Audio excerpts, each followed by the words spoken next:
ഇന്ന് തന്നെ ഡൗൺലോഡ് ചെയ്യൂ. കാണൂ നിങ്ങളുടെ ഫേവറേറ്റ് ഷോസ്. രാത്രി കിരണിനെ വിളിച്ചത് പൃഥ്വിയുടെ കാര്യം പറയാൻ വേണ്ടിയായിരുന്നു. ആ സമയത്ത് കിരൺ ഹോസ്പിറ്റലിൽ പോയി കാണുമെന്ന് ഞാൻ വിചാരിച്ചതേയില്ല. അത് ഞാൻ അമ്മയെ സ്വപ്നം കണ്ടു ദുർഗ.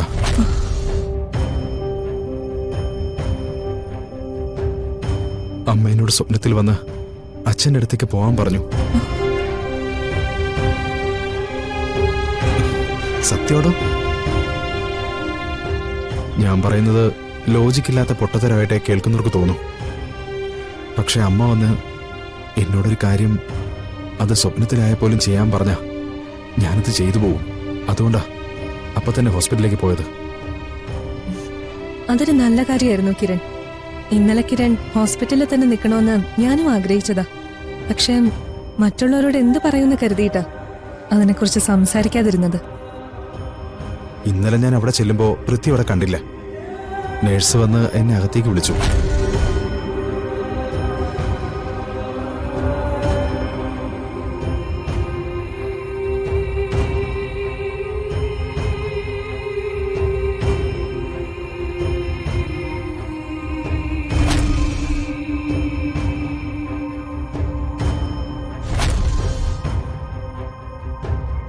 എനിക്ക് വേണ്ടത് തരാൻ അച്ഛൻ ഒരിക്കലും കഴിയില്ല ദുർഗെ. മറ്റുള്ളവരുടെ മുന്നിൽ എന്നെ മകനായി അംഗീകരിക്കാനോ എനിക്കൊരു അഡ്രസ് നൽകാനോ മകനെന്ന് പറഞ്ഞ് എന്നെ ചേർത്ത് പിടിക്കാനോ അച്ഛൻ ഒരിക്കലും കഴിയില്ല.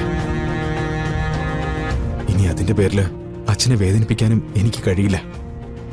ഞാൻ അങ്ങനെ ചെയ്താ അതൊന്നും ഒരിക്കലും അമ്മ ക്ഷമിക്കില്ല. നമുക്കിതെല്ലാം ഇവിടെ നിർത്താം. കിരൺ വിഷമിക്കാതെ. കിരണിന്റെ അവസ്ഥ എനിക്ക് മനസ്സിലാവും. മനസ്സുകൊണ്ട് ഒരു പരിധിക്കപ്പുറം അംഗീകരിക്കാൻ പറ്റാത്ത കാര്യങ്ങൾ ചെയ്താ സംഘർഷം മാത്രമാവും ബാക്കി. അങ്ങനെ ഒരു അവസ്ഥയില് നമുക്കൊരിക്കലും ആത്മാർത്ഥമായി ജോലി ചെയ്യാൻ പറ്റില്ല.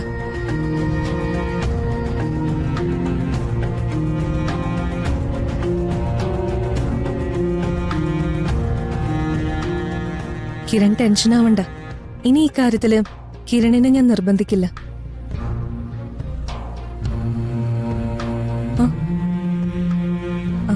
കിരൺ ചെന്ന് റെസ്റ്റ് എടുത്തോ. ആവശ്യമില്ലാത്തതൊന്നും ചിന്തിച്ച് മനസ്സ് വിഷമിപ്പിക്കണ്ട. എന്നെ വിളിക്കുന്നുണ്ട്, ഞാൻ ചെല്ലട്ടെ. ശരി.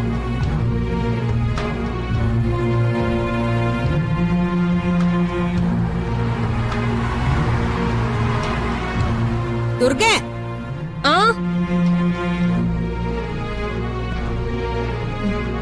ആ ശരി.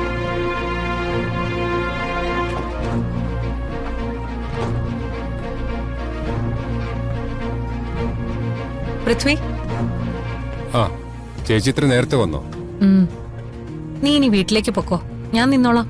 കുഴപ്പമില്ല ചേച്ചി, ഞാൻ ഇവിടെ നിന്നോളാം. വെറുതെ ചേച്ചി ബുദ്ധിമുട്ടുണ്ട. എന്ത് ബുദ്ധിമുട്ടാ പൃഥ്വി? രാത്രി മുഴുവൻ നീ ഇവിടെ ഇരുന്നതല്ലേ. നീ പോയി കുറച്ചു നേരം കിടന്ന് ഉറങ്ങാൻ നോക്ക്. അത് മാത്രല്ല, അഷിമോൾ അവിടെ തനിച്ചല്ലേ.